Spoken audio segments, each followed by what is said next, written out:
Y en esta ocasión en el conversatorio tenemos como invitado a Alejandro Espejo y Gonzalo Donoso, y les voy a compartir una breve reseña. Alejandro Espejo es ingeniero forestal de la Universidad de Chile, MBA de la Universidad Adolfo Ibáñez y magíster en artes liberales de la misma institución. Ingresó al mundo de la educación en Duoc UC, ocupando cargos en el área académica, director de Escuela de Recursos Naturales y Medio Ambiente, director general académico, director del proyecto SAP en Duoc, y finalmente 4 años como secretario general de la institución.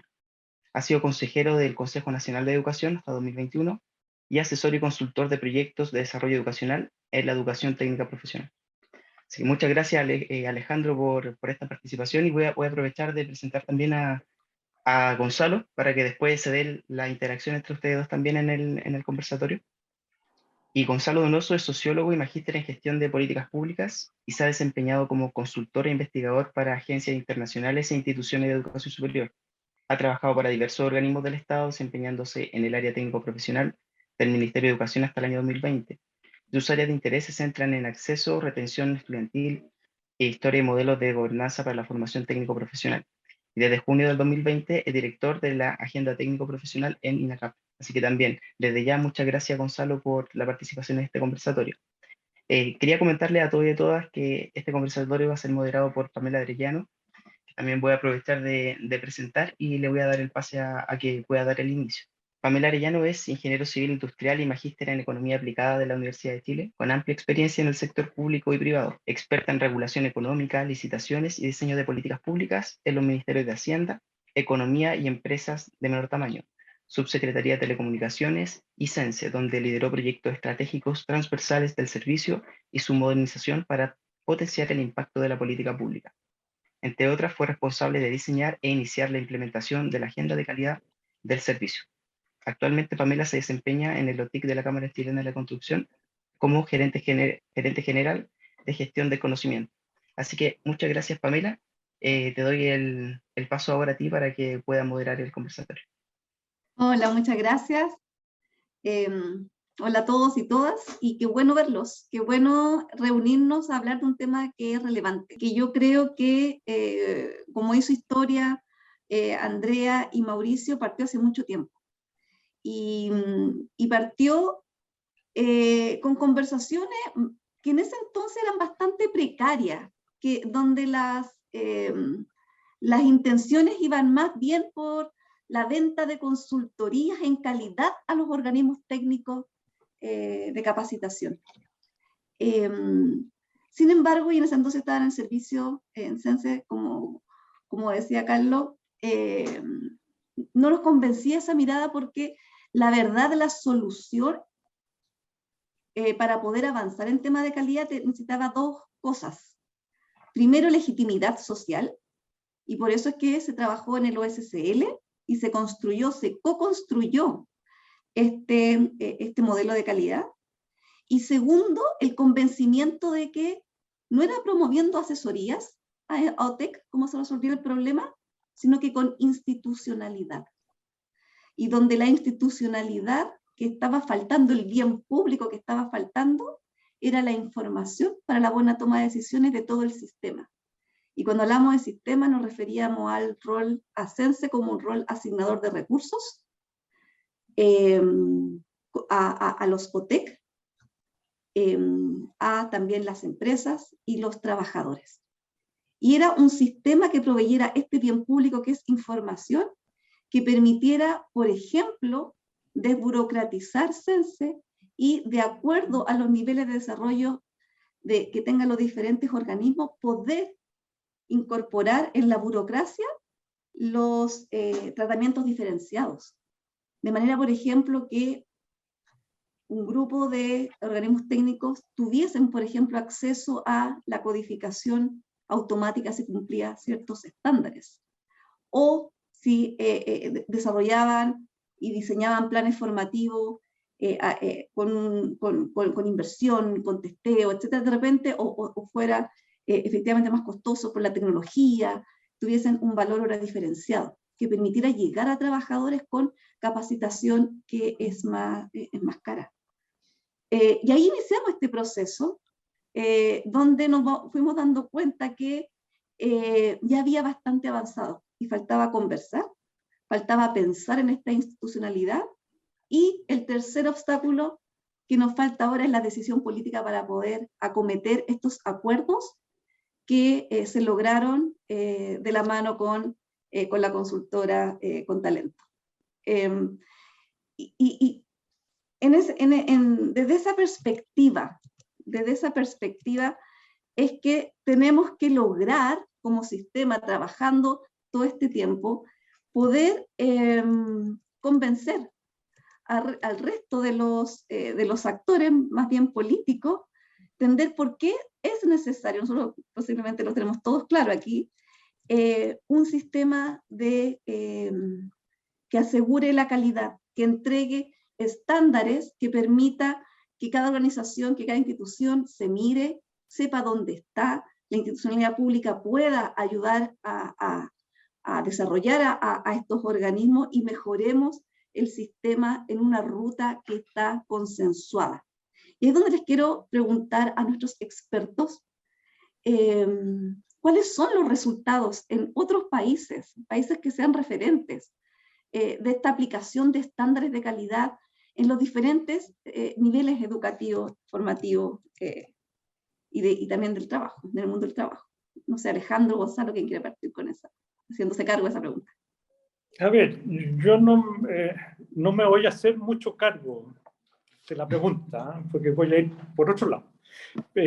Porque depende de cómo los países se responden a cuál es el significado o la responsabilidad de la sociedad de educar. Y para ello quiero tomar una cita de Hannah Arendt. Ella dice: la educación es una de las actividades más elementales y necesarias de la sociedad humana, que no se mantiene siempre igual, sino que se renueva sin cesar por el nacimiento continuado, por la llegada de nuevos seres humanos. Además, estos recién llegados no están hechos por completo, sino en un estado de formación. El niño, el sujeto de la educación, y quiero marcar eso del sujeto de la educación, tiene para el educador un doble aspecto. Es nuevo en un mundo que le es extraño y está en proceso de transformación. Es un nuevo ser humano y se está convirtiendo en un ser humano. O sea, lo que ella ve es un tema que sin la responsabilidad asumida por la sociedad de considerar al sujeto, en este caso niño, para su educación, o sea, nunca va a poder llegar a ser humano. ¿Y por quién lo considera que no es capaz de llegar a ser humano? Porque simplemente no es capaz de decidir, no es capaz de pensar y hacer acción. Y ahí viene una cosa que sí en parte te quiero responder, que es de esta definición en qué etapa el país o los distintos países están. O sea, ¿cuál es el compromiso que la sociedad tiene con esa educación? Y la podemos ver que es una educación que se ha ido extendiendo. Hoy día existe la educación parvularia súper consistente, muy armada, con sistemas de calidad. La educación general de la misma forma, y la superior también. Pero la duda mía es el tema de la capacitación o la formación. Que entra dentro de esto, para mí sí. Para otros quizás no. Pero para mí sí, porque estamos hablando de personas. Y al ser esas personas esencialmente evolutivas, realmente la dificultad que tiene Sense es la dificultad mayor, porque la variabilidad de personas que tiene al frente para poderle dar el servicio de formación o de capacitación es muy disímil. Por lo tanto, a mí me preocupa cuando solo se mira el tema de la formación productiva. Nunca dejamos de formar a personas. O sea, la formación de la persona, ¿por qué sigue siendo importante? Porque va a poder ser más autónomo y va a tener más capacidad de agencia. Y eso es lo que va a permitir su realización, porque yo creo que en gran parte en el tema de lo que es la capacitación hay un problema con la falta de motivación de los que están capacitándose y que no ven la relevancia para más allá de hacer mejor algo, sino que ser mejor como una persona más completa, como que voy a tener posibilidades distintas. Entonces, yo creo que está bien avanzar en el sistema de calidad, etcétera, pero pongámonos de acuerdo en lo esencial. Somos parte de esta educación porque además de cierta forma, todo lo que tiene que ver con la capacitación recibe un contingente de personas que no ha terminado su educación formal. ¿Ah? Entonces, es gente que tiene un quiebre de su formación que le impide ser un aporte mayor, y no solo un aporte mayor a lo laboral y a la productividad, sino que un aporte a la sustentabilidad de la democracia. ¿Sí? Aquí es mucho lo que se juega. ¿Ah? Entonces, yo creo que ahí hay que ver, vuelvo al tema de es muy difícil ver qué pasa con un país respecto de otro. Pero lo que sí está claro es que en países en los cuales se toma a cada persona como alguien que tiene que progresar, son países en los cuales se funciona mejor. Ahora, tengo una duda, y la tengo respecto tanto de la educación general como de la educación superior, es el tema de los estándares. Porque hacemos unos currículum frondosos, se podan para generar los estándares y luego se repodan para hacer la evaluación. Por lo tanto, al final es como hacerse trampa solos. ¿Ah? Entonces, yo creo que en ese sentido hay una frase muy dura de la gente que se dedica a la innovación, que es hablar de la innovación honesta. O sea, ¿qué soy capaz de aportar realmente? ¿Ah? Y yo creo que esa comunicación de cuál es la expectativa de crecimiento que un trabajador puede tener al optar por una capacitación tiene que ser clara. Y yo creo que un último punto es que me gusta diferenciar siempre, y que es algo que también los trabajadores tenemos que comprender, que hay capacitación o un esfuerzo, porque la capacitación es un esfuerzo, o sea, meterse las cosas en la cabeza es un esfuerzo grande. Son muchos para mantenerse en lo que estoy, porque viene creciendo tanto el conocimiento que ya las cosas se hacen de forma distinta, y para seguir haciendo lo mismo tengo que hacer el esfuerzo, o es un esfuerzo para cambiar, para ir a otro punto. ¿Ah?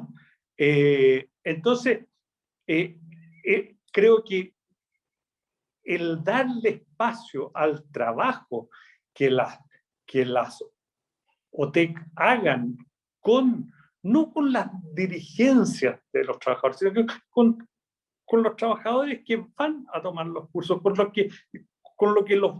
para reconocer qué es lo que los va a motivar realmente a hacer algo que no sea solo marcar presencia y que le den un buen coffee. Eso, por ahora. Perfecto. Gonzalo, ¿tú piensas similar? Porque acá hay todo en el fondo, el rol el enfoque por competencia está aquí sobre la mesa. A ver, lo primero voy a hacerme cargo de parte de la pregunta que se planteó, y siempre es súper delicado tomar sistemas de aseguramiento de otros países de manera comparada con Chile. Y es porque generalmente olvidamos que los procesos de construcción de sistemas de calidad generalmente obedecen a largos procesos de conversación. Entonces, primero voy a tomar un ejemplo en Chile, y después de eso voy a dar un par de ejemplos internacionales, y yo creo que uno, Mauricio, lo maneja mucho mejor que yo. Cuando se llegó a la ley 20.129 de aseguramiento de la calidad para la educación superior, es un trayecto de 10 años que comienza el 98 con la CENAP y con las acreditaciones experimentales voluntarias. Es decir, durante casi 10 años hubo un esfuerzo mancomunado entre los actores para llegar a un proceso que derivó en un instrumento de política pública. Por lo tanto, considerar que este tipo de sistemas se da en el corto plazo y rápidamente, a lo que lleva principalmente puede ser a una decepción respecto a los procesos. En el espacio de la calidad escolar, más o menos lo mismo. Si uno se remite a los años 80, uno ve un sistema performativo, es decir, muy basado, por ejemplo, en los resultados del CIMSE a nivel escolar, y en educación superior muy basado en espacios de proceso. ¿Por qué quiero hacer esta introducción primero? Porque lo que está planteando ahora con Talento y el trabajo que ha hecho la Cámara con CENSE, bajo el cual lo saludo afectuosamente, se basa en cierta forma, tiene la ventaja de partir después y de aprender del resto, y no solo de acá, sino que a nivel internacional. Y ahora voy a tomar dos países, en cierta forma, en otros niveles, y uno en educación formal. El primero es el espacio de Nueva Zelanda. En Chile, por ejemplo, el nivel escolar, su principal indicador de calidad con un 67% es el CIMSE. Y ahí eso depende y tiene mucha influencia finalmente en la supervivencia de la escuela en términos financieros. En Nueva Zelanda es uno de 7 o 10 indicadores. No es el principal. Y en eso tiene una mirada muy fuerte entre la vinculación entre el Estado, la escuela y el entorno significativo. Las comunidades, y en el caso de formación para el trabajo, en algunas, porque en Nueva Zelanda no existe la ATP como la conocemos nosotros, también de empleadores. Otros sistemas como el australiano generaron modelos paralelos de calidad, completamente escindidos entre la educación académica y la técnica. Y en la técnica, al igual que el Chile, según la Ley 20 de Educación Superior, donde es la primera definición de educación TP global en el artículo 15, ahí también engloban la educación no formal con la educación técnica o con la educación formal para el trabajo. Y eso ha tenido ventajas y desventajas. Si bien ha posicionado a Australia en un espacio de formación para el trabajo, también ha generado una decisión importante en la permeabilidad entre el sistema académico y el sistema de formación para el trabajo. ¿Por qué? Porque se vuelve una especificación tal que a la persona le cuesta transitar entre decir, hoy día estudié una carrera técnica, pero ¿sabes qué? Quiero ser abogado después. Pero la brecha entre conocimientos es relevante. Y eso fue reforzado por los sistemas de aseguramiento de la calidad. Entonces, ¿por qué quiero y por qué estoy mencionando esto? Porque la gran enseñanza que uno puede tener al revisar el sistema europeo de calidad, Nueva Zelanda, Australia, los países germánicos, vi que estaba el BIP también como referencia, está en el hecho de cómo nosotros planteamos la gobernanza del sistema. Y la gobernanza es en sí cómo los distintos actores van a interactuar entre sí en un esquema de relaciones, cómo se apalancan. No es un organigrama. Y aquí me disculpa si hay un abogado, pero no es determinar un organigrama con funciones, es determinar las relaciones finalmente de poder entre los actores que facilitan el desarrollo de una política pública. Y es ahí finalmente donde quiero llegar al último punto y a un ejemplo muy fuerte en el cual Sense puede hacer la diferencia esta vez a partir de la experiencia internacional. Cuando uno ve el sistema escolar en Chile, el sistema escolar es totalmente determinado por el Estado. El Estado rige, manda de manera vertical y las escuelas obedecen. Eso se llaman gobernanzas basadas en modelos estatales. Cuando uno ve el sistema de educación superior, es totalmente entrópico y basado en el mercado.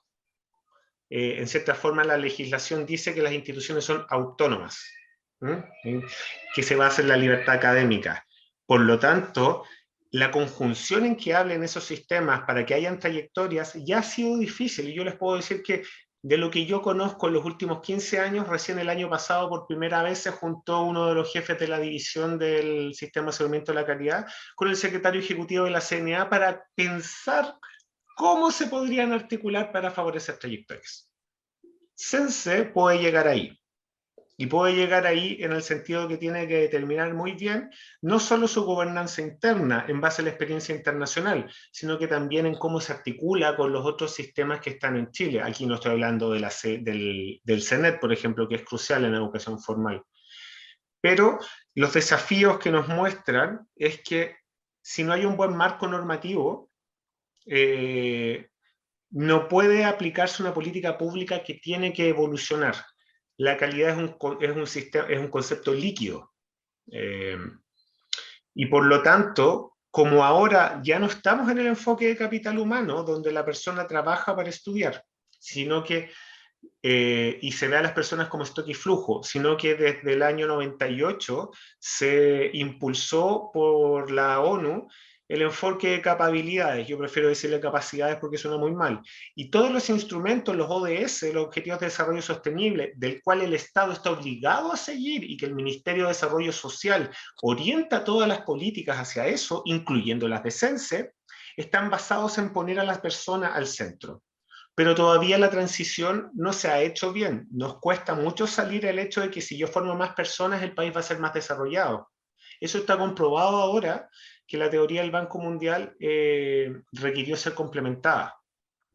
Entonces, como todas las políticas en el mundo propiciadas por agencias multilaterales van para allá, hay que considerar las características nacionales en el desarrollo de políticas públicas y que nos hagan sentido. Yo creo acá voy a decir algo que quizás es polémico, pero lo que está pasando ahora en términos de discusión en el ámbito social nos llevan a repensar cuáles son las demandas sociales en términos de la educación y qué es lo que la gente espera para cumplir sus expectativas. Nosotros tendemos a mirar los problemas económicos como problemas de formación, pero lo que se ha ido aprendiendo es que todo problema económico es un problema social y viceversa. Entonces quiero terminar ahí y mostrarles sencillamente una barrera que lleva mucho tiempo. Si uno toma la Ley General de Educación, hay un artículo que señala que se tiene que articular la educación no formal y la formal. La Ley General de Educación salió con la Revolución Pingüina como una solución, es decir, se comenzó a diseñar en el año 2006. El reglamento que facilitaría el cumplimiento de ese artículo y el establecimiento de la relación todavía no se hace. Entonces, cuando mencionaba la gobernanza y cómo uno ve los países, de cierta forma implica directamente cómo uno hace las estructuras de relaciones entre los distintos actores. En este momento, el Mineduc habla arameo, la CNA habla sumerio y el Sense va a empezar a hablar ahora. Y es interesante saber cuál es el rol que va a asumir en base a la trayectoria que ha hecho como instrumento basal el CETEMAC. Y sobre todo que yo viendo eso diría, el enfoque es resultados. Orientarse siempre a resultados, porque ese es el espacio más riesgoso para la capacitación, porque en la medida que no se evalúan resultados, no sabemos si las personas están teniendo los aprendizajes requeridos. Y aquí no estoy diciendo que haya NOTECs que sí lo hagan, porque sí lo hacen y que entregan formación de calidad, pero hay muchas otras que en realidad lo que ocurre es que están en una máquina de moler carne. Perdón que Una lo diga lógica así. transaccional, así. Exacto. Sí. Así que ahí me quedo en esa pregunta. También me fui por muchos lados. Fui tratando también de cotejar con Alejandro. Pame, un segundito, solo dado Dale. que me mencionó Gonzalo ahí en el tema del sistema de aseguramiento escolar, me imagino que te referías, solo mencionar que en realidad estos procesos efectivamente son súper largos. Y como bien decía Gonzalo, la incorporación de la articulación, por ejemplo, que aún no sale el reglamento, lleva mucho tiempo, la construcción del sistema de aseguramiento de la calidad escolar, incluso la articulación entre las distintas instituciones lleva un tiempo, se requiere como empezar con estos procesos y efectivamente es complejo porque se requiere estos ciertos consensos.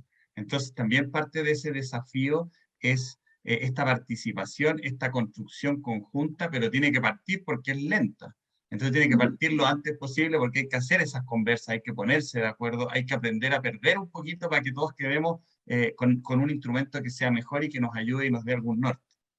Eso, Pero tal más nomás. que, sí, pero más que un instrumento incluso, es como dice Gonzalo, la gobernanza, la institucionalidad, que yo decía también al comienzo, y que se haga cargo de las capabilities, que sea Gonzalo y que incorpore entonces toda la persona, como menciona Alejandro. Pero necesitamos crear ese sistema, esa fluidez entre los subsistemas para que la formación continua quede en un engranaje con la formal. Y como decía Gonzalo, claro, todos están hablando distintos idiomas y posiblemente las lógicas también son un poco distintas.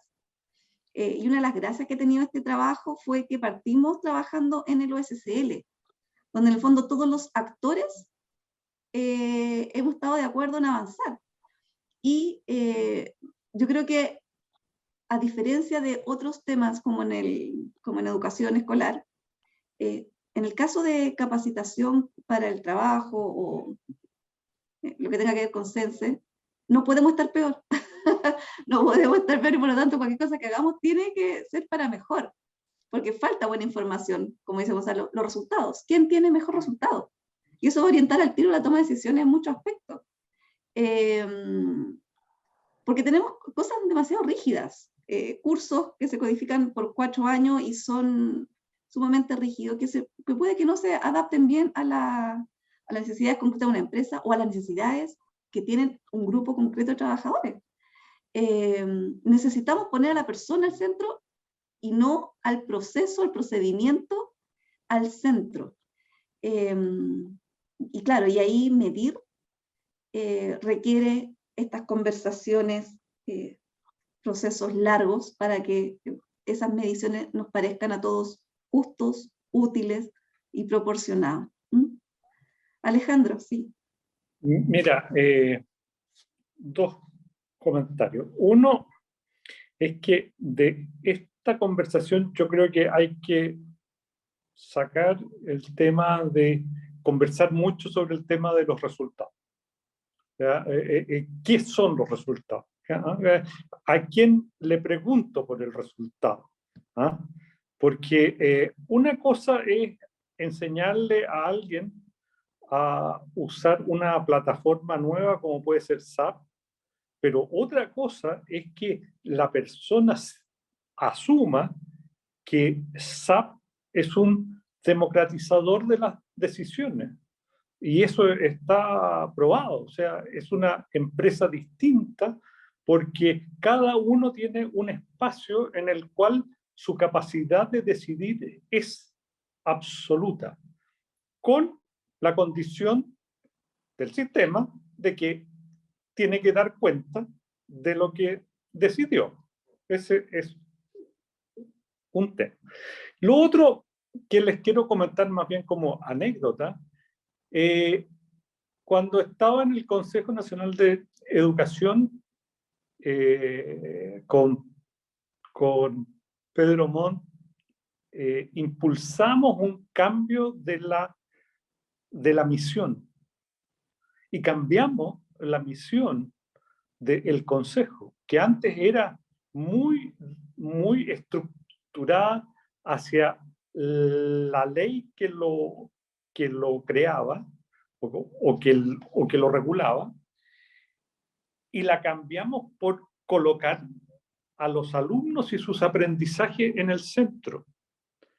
Y eso hace que ustedes deben saber que el consejo son 10 personas, pero todas vienen de distintas partes. Unos vienen de universidades, otros vienen de colegios, unos de la formación técnica, otros de las universidades privadas, etc.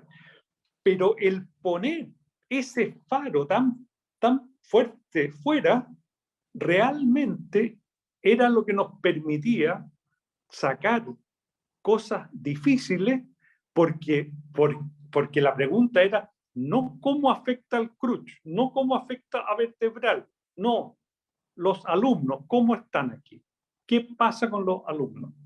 Y aquí el tema tiene que ser igual, porque es lo que te ordena hacer el orden principal.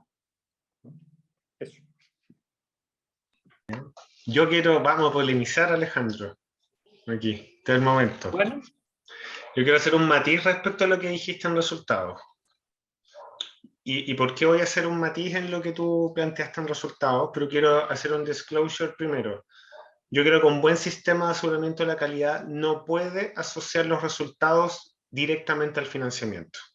¿Por qué? Porque genera una perversión en la desactualización inherente que empieza a ocurrir en los instrumentos y habilita o puede permitir el surgimiento de conductas poco apropiadas. Pero, y voy a hacer una referencia, con un espacio muy directo que implica la responsabilidad del oferente educativo y del Estado como garante, si se utiliza la versión garante, que está en nuestra legislación en uno de los sistemas de aseguramiento. El Banco Asiático, el Interasiático, el similar al Banco Interamericano de Desarrollo junto a la UNESCO, Bangkok, sacaron hace mucho tiempo una serie de estándares basados en cualificaciones que son súper interesantes. Cuando uno habla de cualificaciones, y aquí no estoy hablando de un marco, uno puede utilizar cualificaciones sin un marco, por si acaso. Lo que hace es que el énfasis se basa en el logro de los aprendizajes. Cuando tú diseñas aprendizajes en tu leitmotiv, en tu misión, como lo mencionó Alejandro, tienen que tener resultados acordes o efectividad en el espacio. No solo es eficiencia y eficacia, como nos gusta en Chile, sino que efectividad. Y esa efectividad tiene que estar basada en poner a la persona al centro. En ese sentido, en cierta forma, siempre es muy delicado la discusión porque nosotros culturalmente estamos acostumbrados a asociar la calidad al exitismo y no a la resilización de las personas. Y voy a utilizar un ejemplo que sale de la literatura del análisis de bienes públicos, aunque no de la discusión entre la filosofía de los bienes públicos, de cómo construyen sociedad, y de la visión económica, que son bienes no rivales y no excluyentes. ¿Y qué quiero mencionar acá? Es que hay que hacer un cambio en cuando uno le dice a las personas, tú tienes que ser el mejor en lo que haces, a ser, tú tienes que contribuir con lo que haces. El ser el mejor en lo que haces, lo que genera es una persona individualista, por ejemplo, que coopera poco con los demás. Cuando uno pone a la persona al centro, uno tiene que poner qué valores, qué ética voy a formar, y no solo las competencias. Y eso se da para capacitación, para educación escolar, media y superior. La pregunta acá no solo cuando uno se habla de la bajada de resultados, es finalmente cuál es el enfoque de calidad que tú estás propiciando, porque podría ser totalmente por procesos, que es lo que se le ha criticado a la CNA. Y en el enfoque de capital humano, su enfoque por procesos, ha hecho que tenga poca pertinencia en el mercado del trabajo y generemos en muchas carreras cesantes ilustrados. Entonces, la efectividad no es solo entrar al trabajo, es también formar una persona integral. El resultado, por lo tanto, por eso es la atención en unirlo solo a un elemento de financiamiento como palanca regulatoria, puede hacer que los proveedores también pierdan una parte del sentido del por qué es educando, es decir, se pierde y el sistema sería preguntarse cuáles son los sentidos de la evaluación. Ahí, perdón lo abstracto dentro del espacio, pero acá es el equilibrio para la OTEC no puede estar dado solo por la empleabilidad de los estudiantes, de sus egresados, en un sistema de aseguramiento de la calidad. Tiene que tener algunos matices, no puede ser el mayor ponderador. No podemos caer en lo que va a ocurrir ahora en el sistema de educación superior, que si tú te acreditas, tienes recursos, una universidad, porque está en gratuidad. Si no te acreditas, vas a quebrar. Y eso pone tensiones en el sistema. Que no quede todo reducido en una sola nota. Tiene que haber apertura para que, de acuerdo a la heterogeneidad, los intereses de los diferentes actores puedan decidir. La información acá tiene que ser multivariada o que se haga cargo de las diferentes dimensiones que cada uno podrá ponderar en cierta forma. Y con lo que dices, aquí yo hago una decisión por aprendizaje bajo el modelo que ustedes presentan. Yo creo que es súper importante hacer algo que ya existe en los otros sistemas nacionales, que es, tú tienes una agencia que vela por los aprendizajes y tienes otra que vela por el ámbito regulatorio, es decir, que se esté cumpliendo con la normativa. Exactamente, por una eso... superintendencia. Claro. No puede ser junta para mí. Es perverso que esté los roles de agencia de calidad dentro de CENSE, que es lo que tú dices. También. Es perverso, genera incentivos perversos a esos comportamientos indeseados. Exacto. Puede generar relaciones clientelares. Por ejemplo. Andrea, Mauricio.